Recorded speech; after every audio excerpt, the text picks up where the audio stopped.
All right, welcome everyone. Thank you for all being here. I'm going to read the script now. Good morning and welcome to Vancouver City Council meeting of Tuesday, November the 15th, 2022. This council meeting is being convened by electronic means as authorized under Part 14 of the Procedure Bylaw, the City of Vancouver electronic meetings. As such, council members and the public may participate in person or by electronic means. If a council member attending by electronic means loses connection during the voting process, staff are available to get you back online quickly while the voting process is suspended. The staff contact information has been circulated to you. Video of council members speaking, presentations, and vote results will be projected on the live stream when available. Council members are reminded that, in accordance with Section 14.13 of the Procedure Bylaw, members must enable their video to confirm quorum. We acknowledge that we are on the unceded homelands of the Musqueam, Squamish, and Tsleil-Waututh people. We thank them for having cared for this land and look forward to working with them in partnership as we continue to build this great city together. I would also like to take a moment to recognize the immense contributions of the City of Vancouver's staff who work hard every day to help make our city an incredible place to live, work, and play. And I do have to say, being here for over a week now, having met so many people in the city, our team members are absolutely incredible. They work incredibly hard. They care for the city, and it's just been an honor so far. So, Clerk, may we have the roll call, please? Mayor Sim is in the chair. Councillor Carr. Councillor Kirby-Young. Councillor Dominato. Present. Councillor Bly is on a leave of absence for personal reason. Councillor Boyle. Present. Councillor Fry. Councillor Montague. Present. Councillor Klassen. Here. Councillor Meisner. Present. And Councillor Zhou. Present. You have quorum, Mayor Sim. Great. Okay, so the plan for the day. Any comments on agenda items can be sent to council using the web form on the city's website. The link on that form will be tweeted out on @VanCityClerk.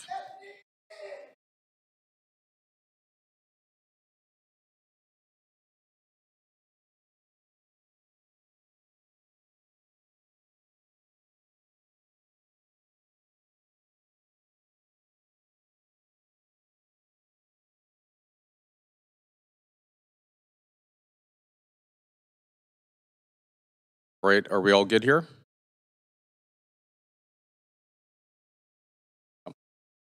Right, thank you. So we'll just continue on.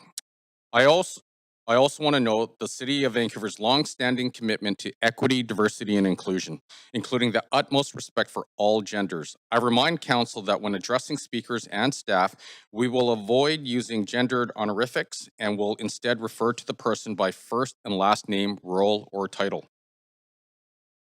So today we have a big agenda. We have 3 administrative items: in-camera motion, adoption of minutes, and matters adopted on consent. 1 communication, 7 reports, and 1 referral report. 32 bylaws, 4 administrative motions, 6 council member motions, notice of council member motions, and new business, inquiries, and other matters. The plan for today is we will break at noon for lunch, followed by the in-camera meeting, return at 3 p.m., continue to deal with the remainder of the agenda, and if needed, we will break at 5 for dinner and return at 6 p.m. to complete the agenda if required. So, council is required to meet in camera later this week. The reasons and authority under the Vancouver Charter are listed in the agenda. Would someone like to move a motion to go in camera later this week? Oh, sir, what was that? Councillor Dominato first, and then seconded by Councillor Carr. All those in favor say yay. Okay. All those opposed say nay. The motion carries unanimously. Okay. Minutes 1 are from council meeting of October the 25th, 2022. Are there any corrections to the minutes? Would someone like to move adoption? Councillor Kirby-Young, Councillor Carr seconded. All those in favor say yay. Okay. All those opposed say nay. The motion carries unanimously. Okay. Matters adopted on consent. Council will now consider matters adopted on consent. We have communication 1, reports 1 to 7, and referral report number 1 on the consent agenda for council's consideration. Council may adopt the recommendations in the communication and reports collectively in a single motion. Does any member wish to hold any of the items for debate or questions to staff?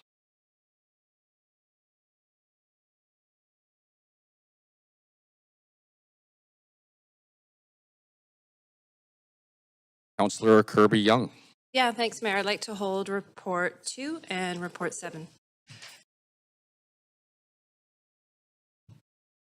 Okay, so noted. Items 2 and 7. Thank you. Anyone else? Oh, sorry. Councillor Dominato.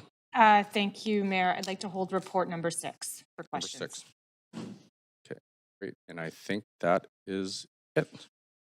For sure.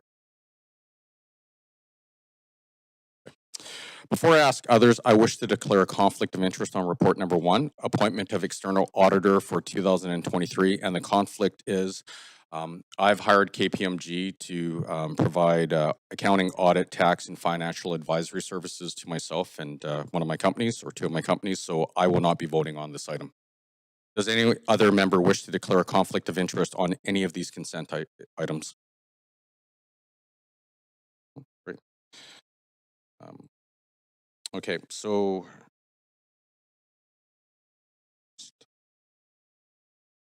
it looks like we have 1, 3. Okay, so we have items 1, 3, 4, and 5 for consent approval, and those would be number 1, appointment of external auditor for 2023. Number 3, quarterly capital budget adjustments and closeouts.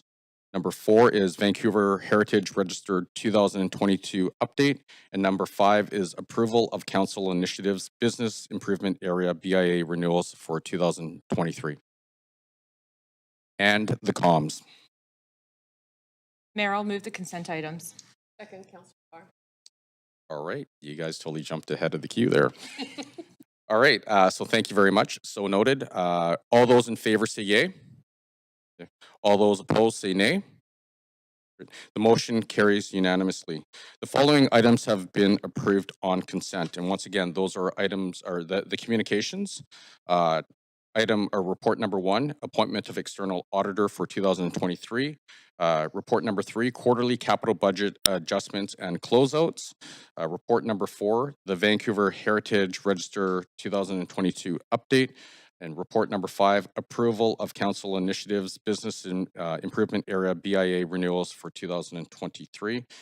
And then in addition to that, referral report number 1, miscellaneous amendments concerning various CD-1 bylaws.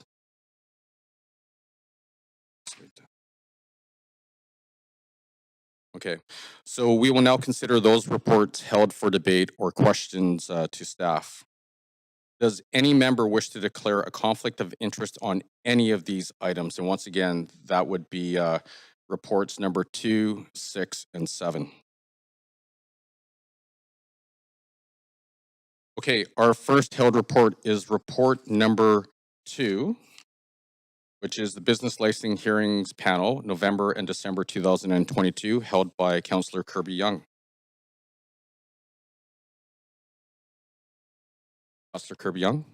Yeah, thanks, Mayor. I held this report for the purpose of proposing a schedule change, and so I have an amendment that I have sent in to the clerk, which I will ask them to bring up.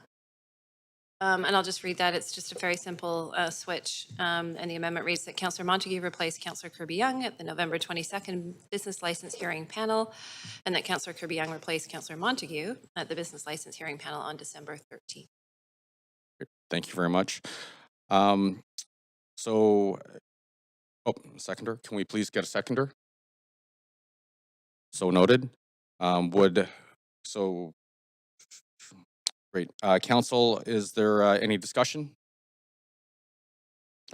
Seeing none, I'm now going to call the vote. Clerk, could you take us to the voting panel, please? Council, please register your vote.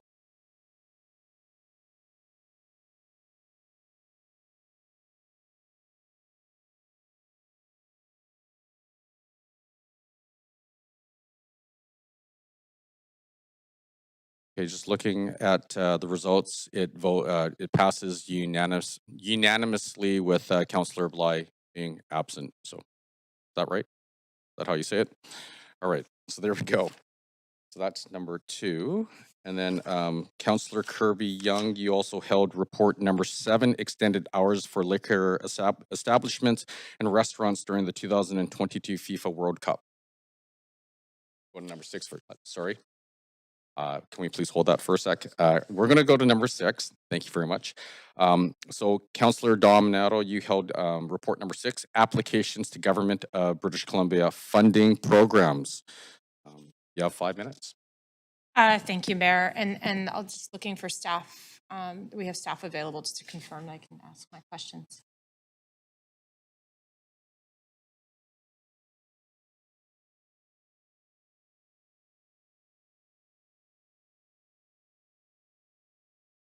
Doing this work, but looking at the focus on particularly around climate response, around flooding risk in Still Creek. If staff could comment on how we're prioritizing areas of the city, particularly around flooding risk as well as sea level rise, and when we're making these applications, and do we have a prioritization so when we do have opportunities to seek additional funding, how we're doing that prioritization work?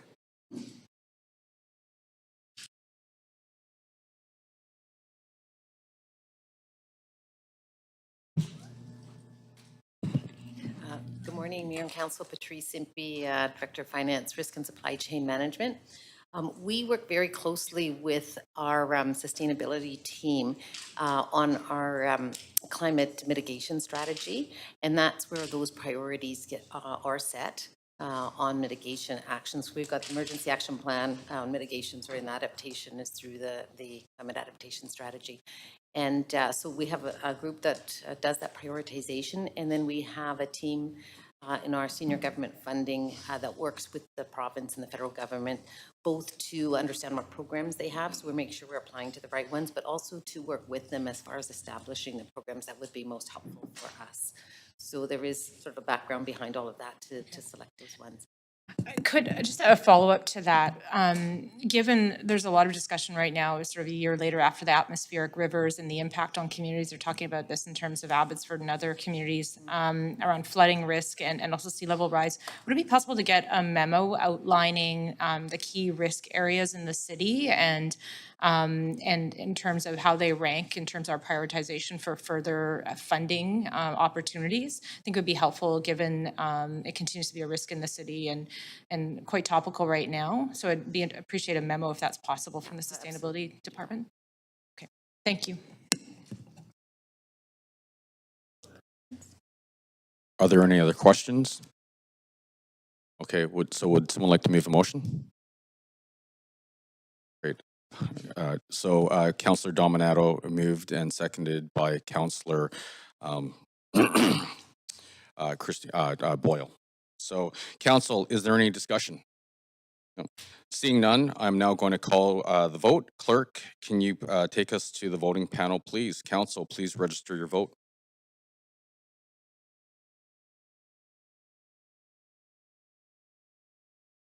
Great. Once again, it passes unanimously. And so that is report number 6. Now, report number 7, which is the extended hours for liquor establishments and restaurants during the 2022 FIFA World Cup. Councillor Kirby Young. Yeah, thanks, Mayor. And I wonder if I could ask a question of staff through you to the city manager or whichever staff would like to speak to this report. Yes. Thank you.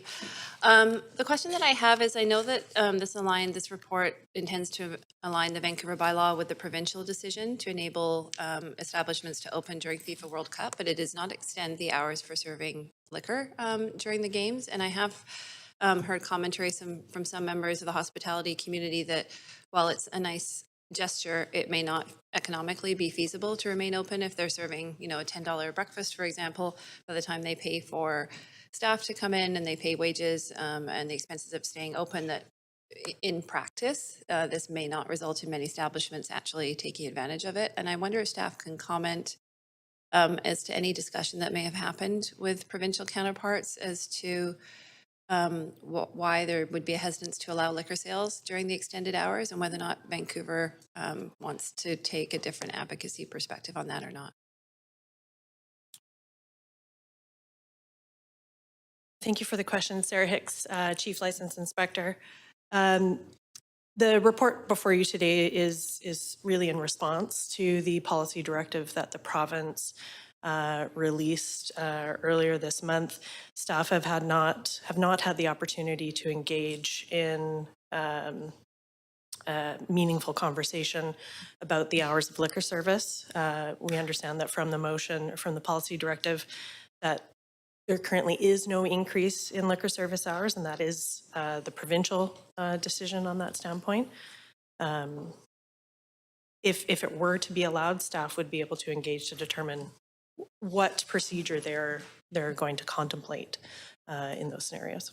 Okay, and if I might, through you, Mayor, a follow-up question on that, and that is really like, given the short time frame, realistically, do you see there's even if we wanted to pursue advocacy, there's really very little time to do so, given that the dates are imminent? Is that a fair statement?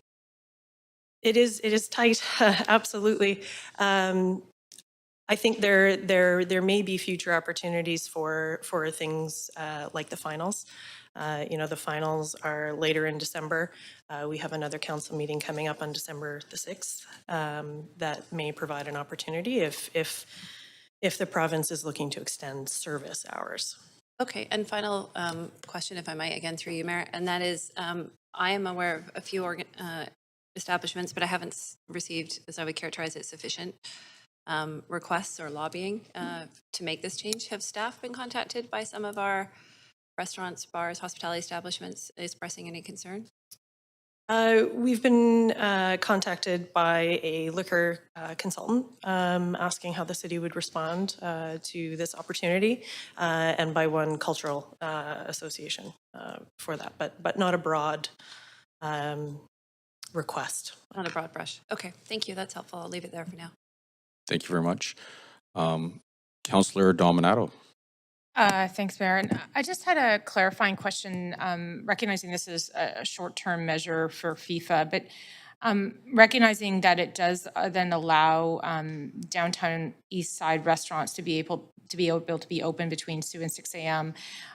Will staff be looking at that through a longer-term lens in terms of making possible changes to allow those restaurants to be open in future? I'm just curious if it's prompting any kind of internal discussion around making changes to that bylaw long-term. I think the hours of businesses in the downtown east side has multiple facets to it that staff would really need to consider what those benefits and impacts are. We aren't at this time considering a change to those hours, but we'll of course review impact from this bylaw if passed. I really appreciate that. Would there be an opportunity, given this sort of short-term exercise with the FIFA World Cup, to solicit sort of some feedback from business owners as to, and nearby neighbors around the impact? Or would that require a full consultation? Does that trigger? I'd be curious just around even just informally getting a sense of how it works over those few weeks and opportunities and challenges. Absolutely. We're always open to feedback, on how any of our temporary programs go. I would say that if we were to consider something longer term, we would want to do a full impact analysis and full consultation to understand and make sure that we're making the best long-term decision for the neighborhood. Okay, thank you. Great. Thank you very much. Councillor Fry. Yeah, thanks, Mayor. And thanks, Sarah, for joining us today. And I appreciate the questions around the downtown east side. I had a similar sort of line of questioning, but I think that's satisfactory. And I hope that we do monitor sort of the outcomes and look to how this is impacted. And I appreciate that this is a very new, very last minute proposal from the province. Like just a couple of weeks ago, did they announce this? And I can appreciate this is probably a little bit of a scramble. Has this been done before? Did we do this during the Olympics? Not to my knowledge. With the Olympics in Vancouver, service hours were certainly more aligned with our timeframes. There was a separate bylaw, though, that did allow a number of different things across the city as it related to the Olympics. Yeah, I was thinking more the Tokyo Olympics or something in a different Oh, time yes, zone. no. Yeah, okay, so it's very specific to FIFA, which is interesting in and of itself. I'm curious then, do we anticipate this is going to come at a cost for enforcement? How are we going to follow through? We've got the bars and restaurants are open after 2, and is it kind of a Scout's honor? I promise not to serve folks after 2 o'clock, fingers crossed.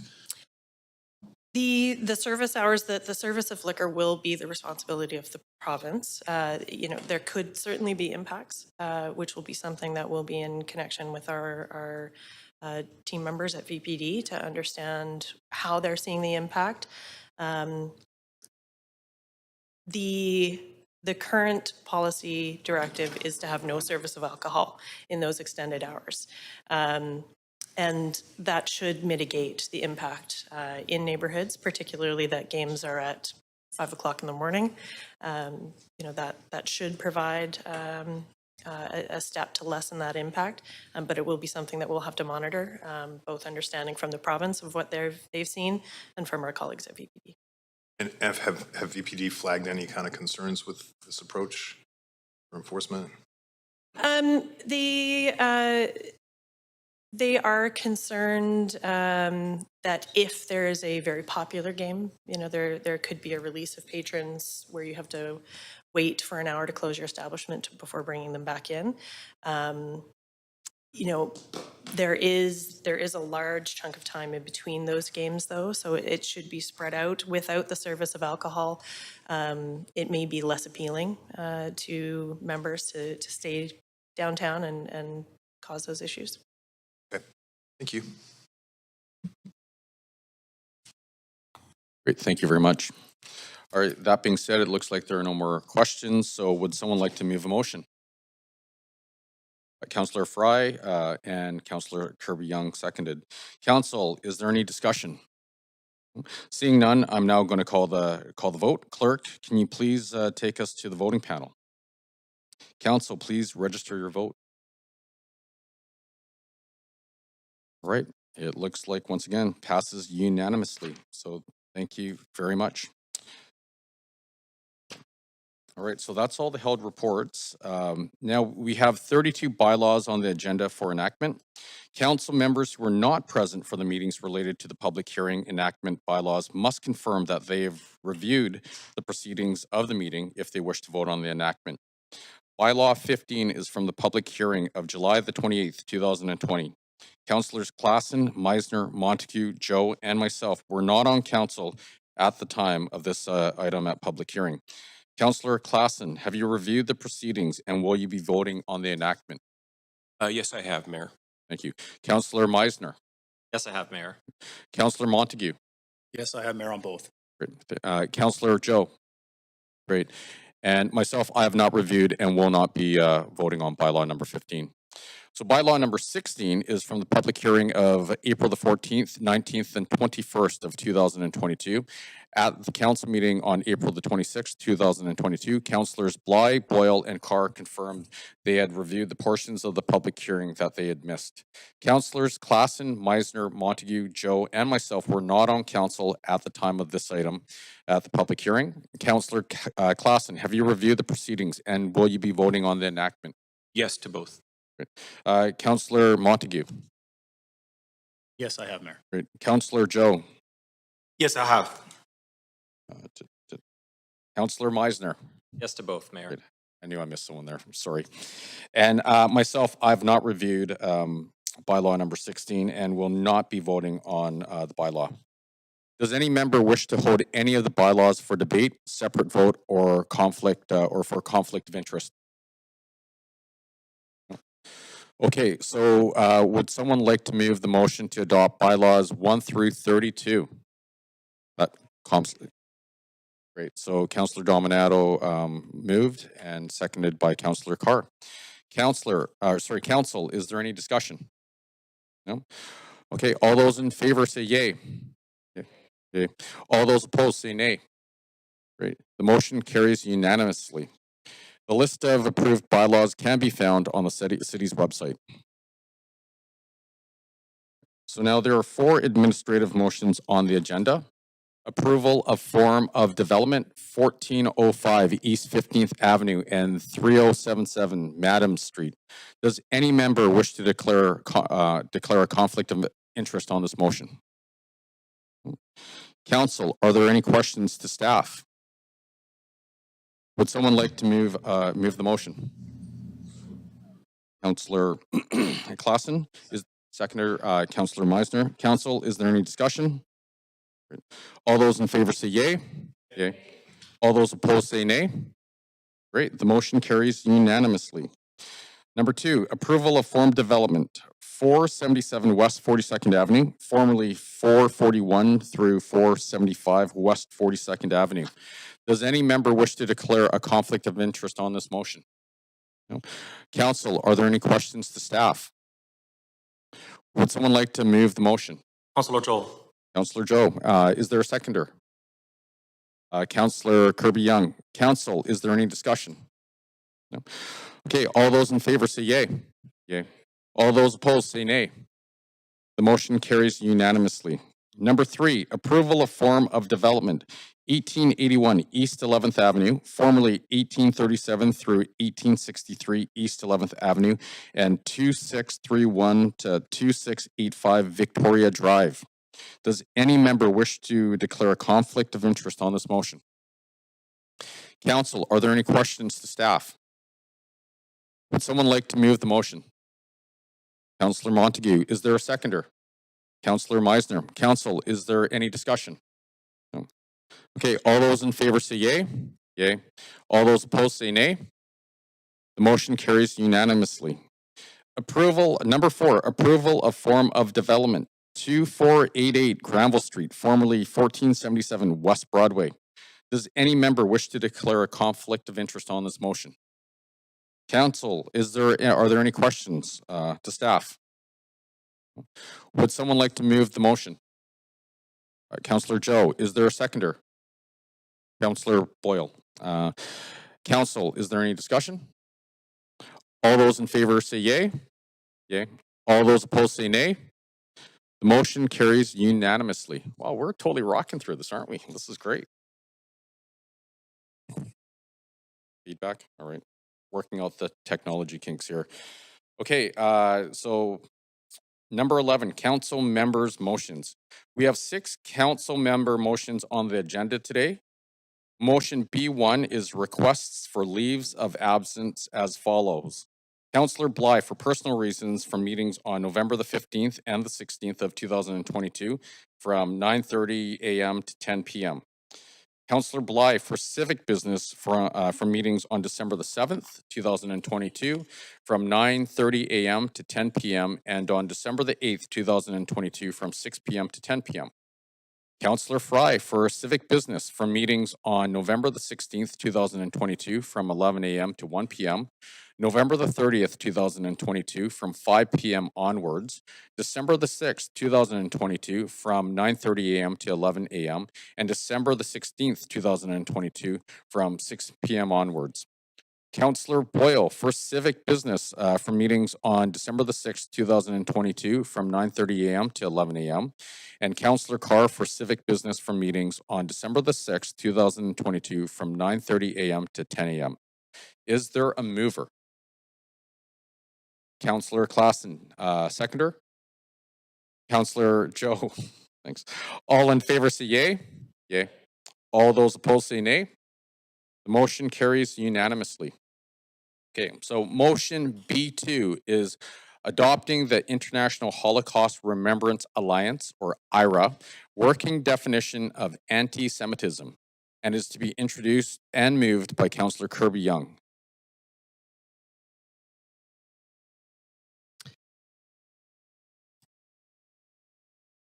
Thanks, Mayor.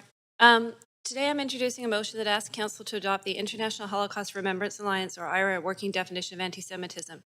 I can tell you why this matters, but I'm going to read from the letter that Mayor and all of Council received from Erwin Kotler, Canada's Special Envoy on preserving Holocaust remembrance and combating anti-Semitism. And he says, alarmingly, we continue to see a rise in anti-Semitism, the oldest, longest, most virulent, toxic, and global of hatreds. In 2021, Canada experienced its sixth consecutive year of record high anti-Semitic incidents, the highest recording ever in the annual audit that began over 40 years ago. Indeed, in May 2021, there was a particularly resurgent wave of anti-Semitism with synagogues torched, Holocaust memorials defaced, cemeteries desecrated, and Jewish institutions vandalized, underpinned by a dramatic rise in hate crimes and incendiary online anti-Semitism through social media. StatsCan data shows that hate crimes against the Jewish populations remain the most common reported by police. This is a disturbing trend, with a dramatic rise of 47% since 2020, and cumulatively 59% increase over the last 2 years. While our Jewish population are only 1% of our peoples in Canada, yet they were victims of 14% of all reported hate crimes and are 10 times more likely than any other Canadian religious minority to be the target of hate crime. This should be alarming to anybody. That means that here in Vancouver, we see security guards at Jewish community centers, schools, and places of worship. It means as a councillor that I have received calls from residents where swastikas have been drawn into new wet cement on sidewalks in front of homes or graffitied onto synagogues for weekend congregations to see. It is incumbent on all levels of government to take action, and the best means to combat hate, as we all know, is through education. It is more powerful than any punitive actions could ever be. IRA is a working definition that can be used as a tool to further education that will foster understanding. To combat anti-Semitism, we must begin by defining it, and I believe wholeheartedly that the community has the right to define its own hate and not to have the definition or the right to do so criticized. Anti-Semitism is toxic to democracies. It is the canary in the mineshaft of evil.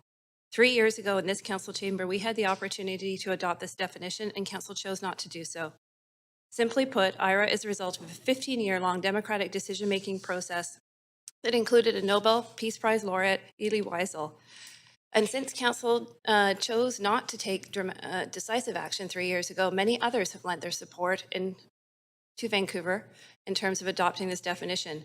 You will recall Premier John Horgan has done so. In the past, Harjit Sajjan, Jody Wilson-Raybould, the Khalsa Diwan Society, Canadian Jewish Holocaust Remembrance and Descendants, Congregation Beth Israel, Jewish Federation, Jewish Family Services, I could go on, but I know that council are well aware of the breadth of support from community organizations across the sector in our city, in our province, in our country. So over 3 years ago, we had a moment in time. Things have worsened, but we do have a second opportunity to send a strong message of support to our Jewish community that we stand with them shoulder to shoulder against hate, and I sincerely hope that this council will take that opportunity. Thank you. Thank you very much, Councillor. And I apologize. There was a 2-minute time frame on that, so I apologize for that. I should have given you the heads up. Council, are there any questions for Councillor Kirby-Yung? And the time frame there is 1 minute for questions. Councillor Fry, you have the floor. Thanks. Councillor, back in 2019, when this was referred to the Racial Ethnocultural Equity Advisory Committee, and I believe you were a liaison, what happened with this work? I'm really glad that you asked that question. I think that was a new committee that had a lot of new members, and as many of our city advisory committees, they were finding their feet. They prioritized other work ahead of this one, but eventually, after 2 years, and the community writing in a number of times asking for some type of resolution, one way or the other, as opposed to just letting it sit there, the committee didn't deal with it, and when they started to discuss it, was not able to come to resolution. I think that this is something that council should have dealt with, in my opinion, as opposed to sending it to a committee that, and I think this is a learning for our advisory committees, that wasn't sort of staffed and equipped to deal with something like this. See, we just got an email from the Independent Jewish Voices with almost 1,300 signatures in opposition. Have their voices been considered in this work? I think I spoke to the breadth of support that we do see. I think in addition to the, if you recall last time, 3 years ago, we also received a petition, I think it was around a similar number of signatures, around 1,150, if I recall, from members and individuals supporting it. Sometimes there are differences in perspective and opinion, but I think that geopolitical concerns are being conflated with what is an intent to guard against anti-Semitism here in Vancouver, and that's what I'm concerned with, is keeping Vancouver residents who are of Jewish heritage safe here in our city. well over my minute time. Thank you for indulging that, Mayor. I counted a minute. Sorry, give me 1 sec.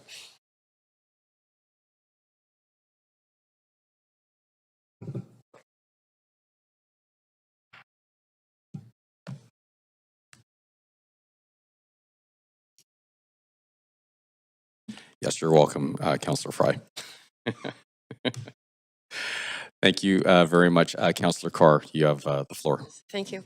Thanks very much. My first question regarding the support of the Premier, former Premier for this. My understanding is that the definition of anti-Semitism did go to the BC government, but was sent to committee, and I've not been able to determine or find a report out of that committee. I wonder if you can confirm whether or not that committee has, the provincial committee has handled this issue.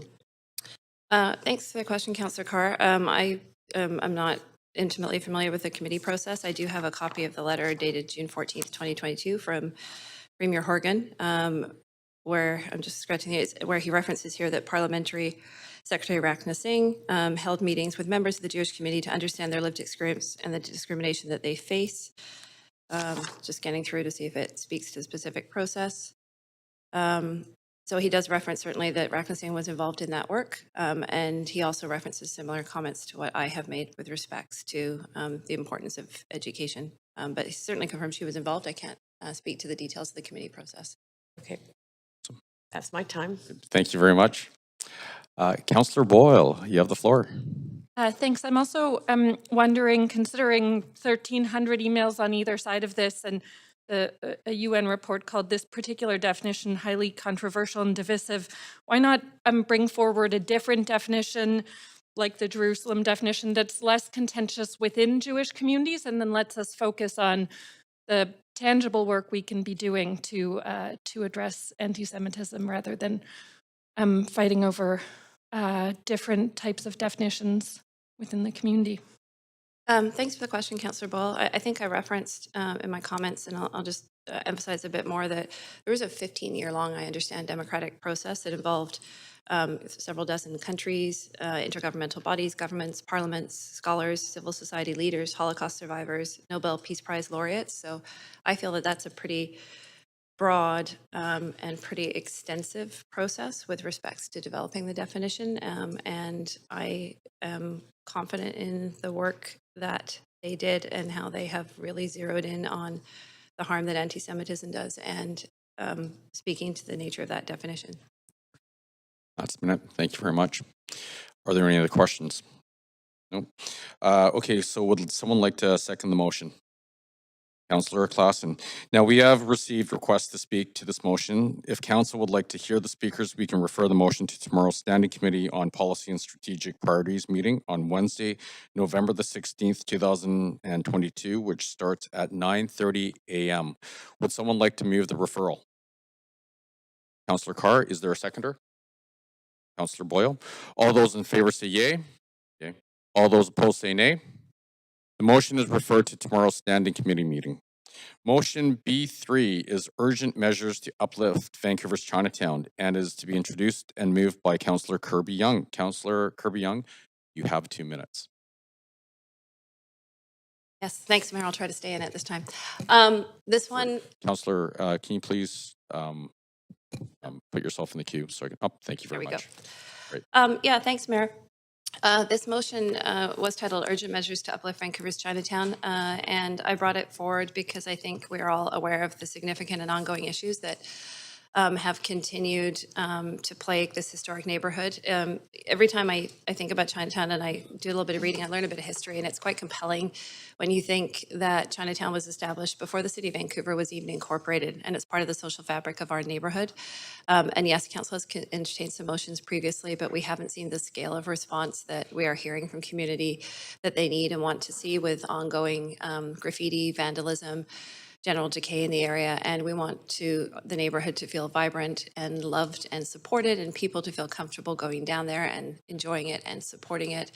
And so while some of the work, and I know we've had discussions about this, has focused on the longer term with UNESCO, there I think is a very real shared recognition that we need to support and take care of Chinatown now and scale up some of those efforts. And I think that Chinatown is really a harbinger for other neighborhoods in the city. And if we lose Chinatown, then we really lose sort of the heart and soul of the city, and we'll see that continue to spread. So this motion calls for a number of measures with respects to ramping up street cleaning, with respects to working with community, with looking for opportunities to expand things like public art that can sort of reflect the richness and diversity of sort of the historic and cultural neighborhood in the city. And I will leave it at that. I think it's fairly straightforward. I think we'll hear from a few speakers that will talk to why this is important. But this is something that we've heard loud and clear, I think, over the last term, that we're not doing enough and we need to scale up the effort and the level of response. Thanks. Great. Thank you very much. And so if you have any questions, please join the queue. Councillor Fry, you are up. You have 1 minute. Thanks. Yeah, lots of great interventions proposed here and looking forward to seeing them implemented. I'm a little curious about the city office in Chinatown, though. That's not something I've heard a lot articulated, and I'm curious what the cost for something like that would be and what the function would be. Yeah, great question, Councillor Fry. I think the intention of the city office is to allow sort of a home base for councillors to work from if and when they so choose. I certainly would like to be down there on a regular basis. It's something that we talked about leading up to this last election. We have asked in the motion for staff to look at city-owned space. I don't expect the cost will be significant. It's really a small space that council members can work from and the community could come and visit and hold meetings in. But not intended to sort of provide any broader functions beyond allowing council to work from there, connect with community, and have a regular presence. Thank you. Are there any other questions? Great. Okay, so would someone like to second the motion? Councillor Joe, thank you very much. We have received requests to speak to this motion, so if council would like to hear the speakers, we can refer the motion to tomorrow's Standing Committee on Policy and Strategic Priorities meeting on Wednesday, November the 16th, 2022, which starts at 9:30 a.m. Would someone like to move referral? Councillor Dominato, is there a seconder? Councillor Carr, thank you very much. All those in favor say yay. Yay. All those opposed say nay. Great. The motion is referred to tomorrow's Standing Committee meeting. Motion B4 is accessibility audit of all city-owned assets and is to be introduced and moved by Councillor Dominato. You have 2 minutes. Oh, here we go. Can you please join the queue? Oops. Thank you very much. Thanks, Mayor. I'm honored to introduce this motion, accessibility audit of all city-owned assets. As the councillors around the table know, the past council undertook work around an accessibility strategy, which is centered on the inclusion of persons with disabilities in our city by having inclusive and accessible services, accessible programs, buildings, and public spaces, and ways to get rid of barriers that stop people from taking part in city life. I think it goes without saying, for many of us who are able-bodied, we may take for granted the ability to access buildings. We've had even a conversation here in the last council about access to City Hall. While we do have a ramp, we had concerns raised about access to the stairs, and we had an additional rail guard added. But we have to think about not only physical disabilities, but visual impairment, those with other impairments, intellectual, sensory. I've spoken with families, for example, who've had challenges accessing schools within the VSB, as well as accessing appropriate programming for their children who have disabilities, as well as park access and having accessible parks. So this motion builds on the work of the accessibility strategy. It seeks an update in Q1 of 2023, but also to have information around all accessibility audits completed to date and an action plan with respect to additional accessibility audits of all of our remaining city and civic facilities. And so we'll look forward to that update, and I'll entertain any questions at this time. Thank you very much. So if you have any questions, please join the queue. Councillor Boyle, you have the floor. Thanks. And I think this is great. I'm just curious to better understand what this motion asks for that wasn't already happening under the accessibility strategy. Yeah, no, Thanks, Councillor Boyle, for the question. In discussions with staff, as you know, the accessibility strategy is in its early stages and infancy of implementation. This gets an update on the audits to date, as well as any costing for further upgrades necessary to all city facilities around accessibility. Okay, I'll leave it there. Thanks. Great. Thank you very much. Are there any other questions? Seeing none, would someone like to second the motion? Councillor Boyle, thank you very much. Council, is there any discussion? All right, so let's go to voting.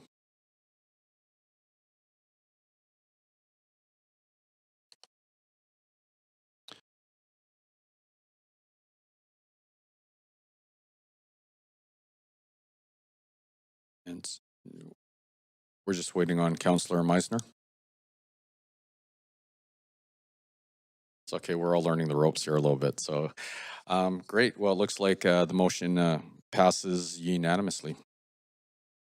Thank you very much. Okay, motion number 5, enabling the requisitioning and hiring of 100 new police officers and 100 mental health nurses, and is to be introduced by and moved by Councillor Dominato. Councillor Dominato, you have 2 minutes if you can please join the queue. Thanks, Mayor. And yes, I have the honor of introducing enabling the requisitioning and hiring of 100 new police officers and 100 mental health nurses. This motion fulfills a platform commitment that we brought forward during the election and serves as a first step to address and respond to concerns that we heard from members of the public. As many of you know, in any given year, 1 in 5 Canadians experience a mental illness, and this can have a great impact on those individuals. And what we're hoping to do with this motion is to build on successful partnerships between the VPD and VCH that serve to address and support individuals who are in distress in our communities. Examples of these programs include CAR 8788, the mental health cars, and I know a number of councillors have had an opportunity to experience that service, assertive community treatment teams, as well as the assertive outreach teams. All of these programs support individuals who are struggling with mental illness. Some of them may have contact with police, but the focus is on supporting these individuals and getting them to the right supports, whether that be housing, whether that be health supports. And it's a team effort, these programs. And these are proven programs. In fact, what we have seen is that municipalities across the Lower Mainland are looking to replicate similar programs. And we've seen this in other jurisdictions. As well, we believe that this will complement further supports that we're looking to introduce, which is around peer-assisted crisis intervention, which is also in our platform. We will also continue to work with the provincial and federal governments to ensure there are necessary mental health supports in place through those levels of government. Great, thank you very much. And it looks like we do have questions. So Councillor Carr, you have the floor. Thank you. Yes, Councillor, I noticed that Premier Designate Eby has talked a lot about investing more in mental health. I wonder if you've had any conversations in preparing this motion that look to the province itself actually stepping forward with the hiring of nurses in this regard. Thanks, Councillor Carr. So I do know that our staff have been engaged with the province and provincial officials, as well as with VPD and VCH. I know that this is welcomed by those agencies and continuing to amplify these programs. And I do think there's an opportunity to work with new Premier-elect around these issues. As we know, it spans all jurisdictions. We're seeing these issues across the province, not just in the city of Vancouver. And so we welcome that dialogue. Would this be the first time a city offers funding to the province to hire nurses? You know what? I don't know the answer to that question, Councillor Carr, but I can certainly get it for you. That's my time. Thank you. Thank you very much for that question. Councillor Fry. Yeah, so I don't see any sort of estimate on the total cost burden to the city of Vancouver on either of these initiatives. Do we have a sense of what this would cost beyond this $4.5 and $1.5 million being suggested? Thanks, Councillor Fry.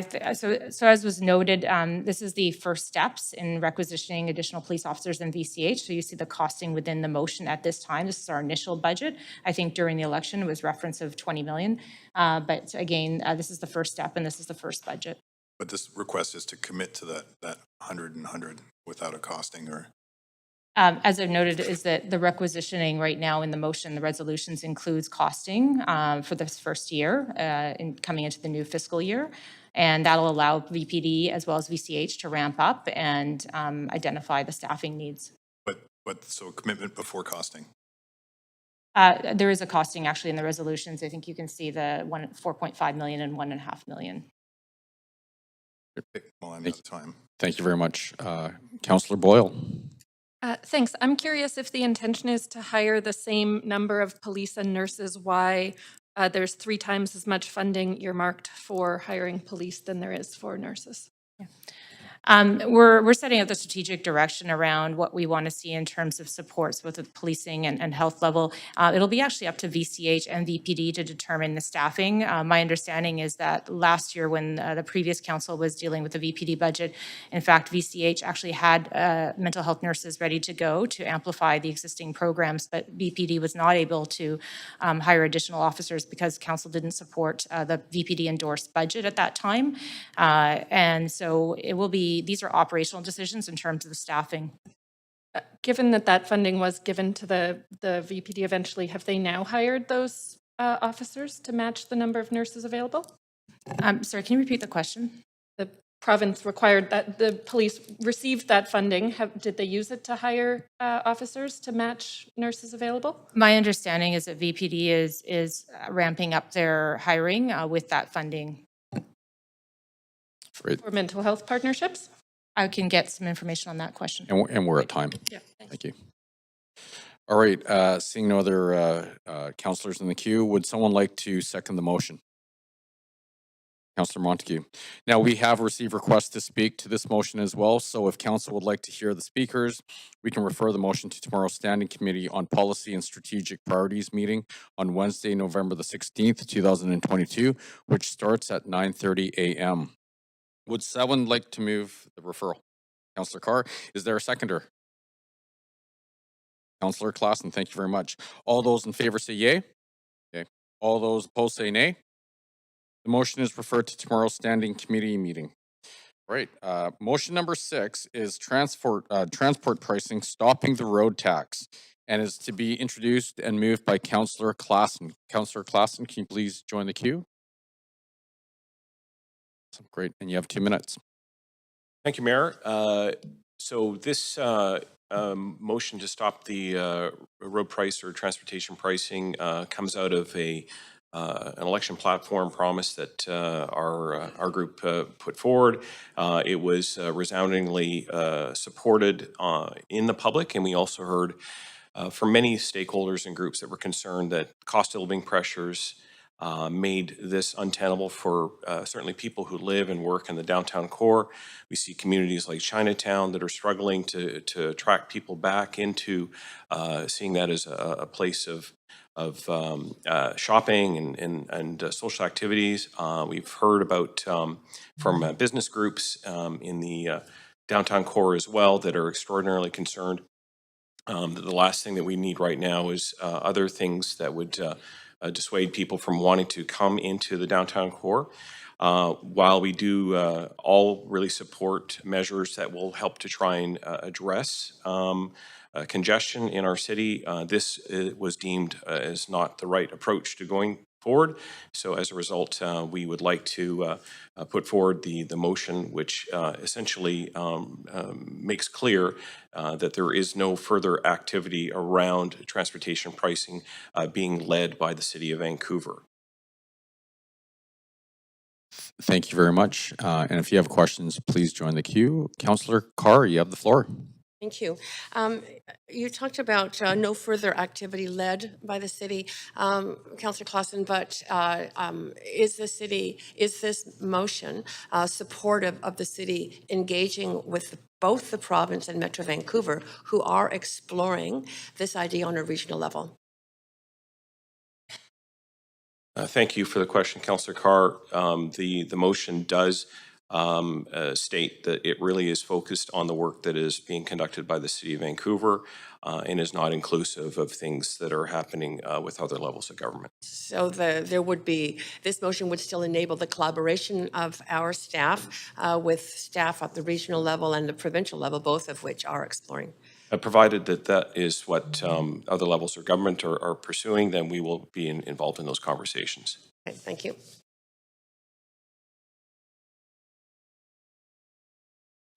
Seeing no other questions or councillors in the queue, would someone like to second the motion? Thank you. Thank you very much. Councillor Kirby-Young. Now, we have received requests to speak to this motion as well, so if council would like to hear the speakers, we can refer the motion to tomorrow's Standing Committee on Policy and Strategic Priorities meeting on Wednesday, November the 16th, 2022, which starts at 9:30 a.m. Would someone like to move referral? Councillor Clausen, thank you. Seconder, Councillor Carr, thank you very much. All those in favor say yay. Yay. All those opposed say nay. The motion is referred to tomorrow's Standing Committee meeting. All right. Notice of council members' motions. Are there notices of council members' motions for upcoming council meetings? Reminder to please state the title of the, no. State the title. Oh, I guess. Read it. All right. Reminder, sorry, working out the kinks here. Reminder to please state the title of the motion and the date of the council meeting on which you intend to move the motion, and be sure to send the title via email to the city clerk. Oh, here we go. Councillor Boyle. Thanks. I have a motion for the December 6th meeting entitled Reducing Barriers and Deepening Affordability for Nonprofit Co-op and Social Housing in Every Neighborhood. Thank you very much. Councillor Kirby-Young. Yeah, thanks, Mayor. I have one notice of motion entitled Establishing Fixed Rate Community Amenity Contributions for Low-Rise and Medium-Rise Projects Citywide, submitted by myself for the December 6th council meeting. Thank you very much. Councillor Joe. Yeah, so I have a notice of motion titled Implementing Body Worn Cameras for Vancouver Police Department for the December 6th under Councillor Joe. Thank you very much. Councillor Dominato. Thanks, Mayor. I have a notice of motion for the December 6th council meeting harmonizing the City of Vancouver and provincial childcare policies and licensing requirements. Thank you very much. And Councillor Clausen. Yes, Mayor, I have a motion titled Reviewing Vancouver's Age-Friendly Action Plan, aligning with the WHO's Age-Friendly Cities Framework, submitted by myself for December 6th. Thank you very much. All right, that's it. Great, new business. I am requesting a leave of absence on November the 22nd and the 24th for a civic business. Can someone move this? Thank you, Councillor Kirby-Young. Councillor Carr, seconder. Thank you very much. All in favor say yay. Yay. All opposed say nay.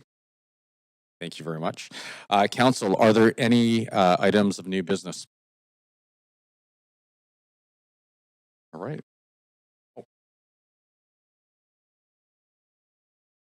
Thank you very much. Too much going on. I've got two items of new business that I'm bringing forward on behalf of Councillor Bly.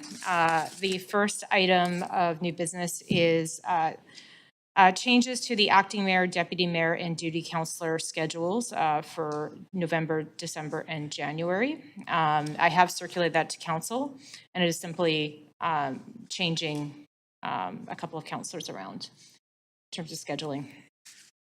Okay, thank you very much. So I'll move that. Thank you. Any other items of new business? Oh, sorry. Thank you very much. Councillor Boyle, seconder, thank you very much. All in favor? Say yay. Yay. All opposed say nay. Great. The motion carries unanimously. That was a new part in the script there. Sorry, we'll get better at this. Okay, any other items of new business? Yes, Councillor Dominato.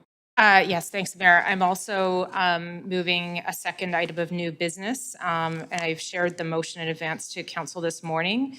Therefore, be it resolved that the council of the City of Vancouver confirm its endorsement of Councillor Rebecca Bly to serve as third vice president and nominate her to stand for election as second vice president to FCM and subsequently as first vice president, and finally as past president on FCM's board of directors for the period starting in November 2022 and ending in June 2026.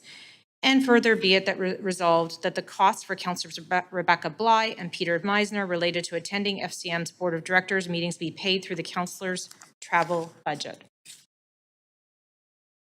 I'll move that. Great, thank you. Is there a seconder? Councillor Carr, thank you very much. All in favor say yay. Yay. All of those opposed say nay. Great, the motion carries unanimously.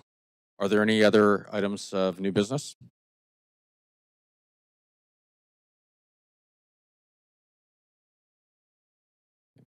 Councillor Dominato, you have the floor again. Sorry, I actually don't have the dates in front of me. November 22nd and 2020 and 24th. Thank you. Great, awesome. I think it's civic business. Is it not on the list? Thank you. Great, thank you very much. Can I please get a seconder? Councillor Carr, thank you very much. All those in favor say yay. Yay. All those opposed say nay. Great, it carries unanimously again. Is there any other new business that people want to bring up? Sorry, councillors want to bring up? Okay, there we go. So adjournment, no, sorry, number 14. Oh, inquiries and other matters. Sorry, council, are there any inquiries or other matters?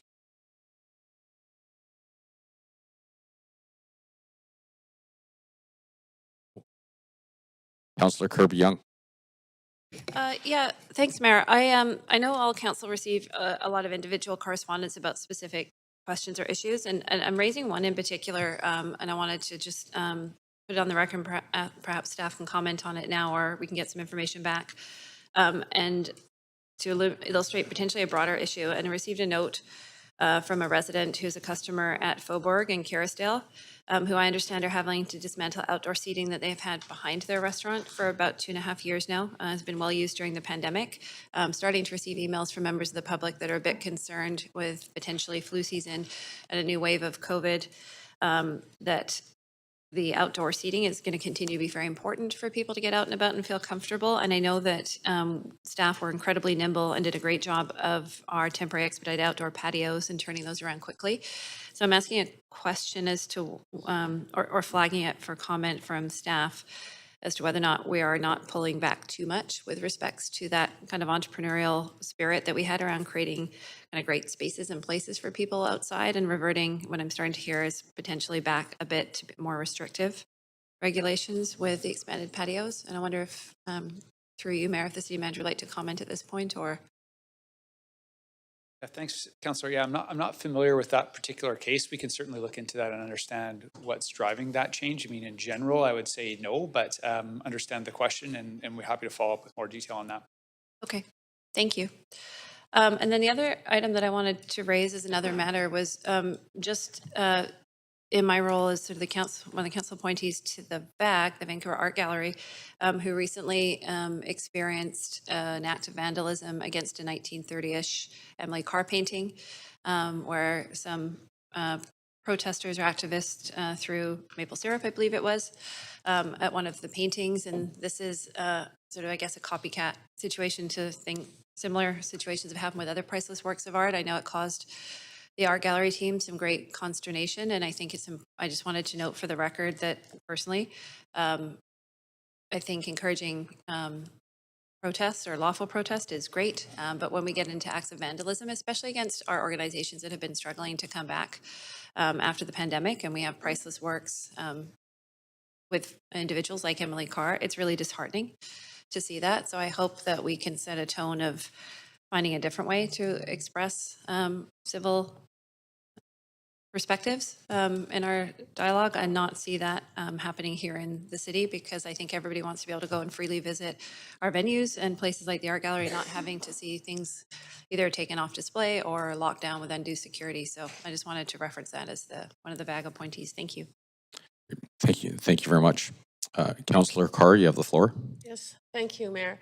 I just want to acknowledge all those people who put on the ceremonies on National Aboriginal Veterans Day and the Remembrance Day ceremonies on December 8th and December 11th, and both at the Cenotaph and in Chinatown on November 11th.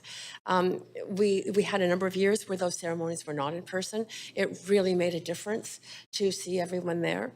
There were not as many vets there still left from World War II, and that really I think people felt that loss, but did not in any way it did not diminish the incredible expressions of gratitude for those who served. Just to really thank everyone who was involved in all of those ceremonies. It's really an important part, I think, of our civil society to be able to acknowledge and celebrate those acts of valor. Great. Thank you for those beautiful comments. And I know we all feel the same way. So thank you for bringing that up, Councillor Carr. Councillor Clausen, you have the floor. Thank you, Mayor. I just wanted to, sort of following on Councillor Carr's comments in terms of ceremonies, I wanted just to acknowledge the work of our protocol team and staff for the inauguration ceremony that took place. I've heard from countless people over the last week how meaningful they felt that ceremony was, with the representations of the local First Nations, also the faith leaders. It was a absolutely pitch perfect, well done event and very well organized. I was incredibly impressed at just how we hit all of our marks and hit our time, and everything was just so well done on that event. So I just want to acknowledge the work done by our Vancouver City staff and others to make that happen. Thank you. Thank you very much. Anyone else? Okay. So may we have a motion to adjourn? Councillor Carr, and seconded by, Councillor Dominato. All those in favor say yay. Okay. Yay. Opposed?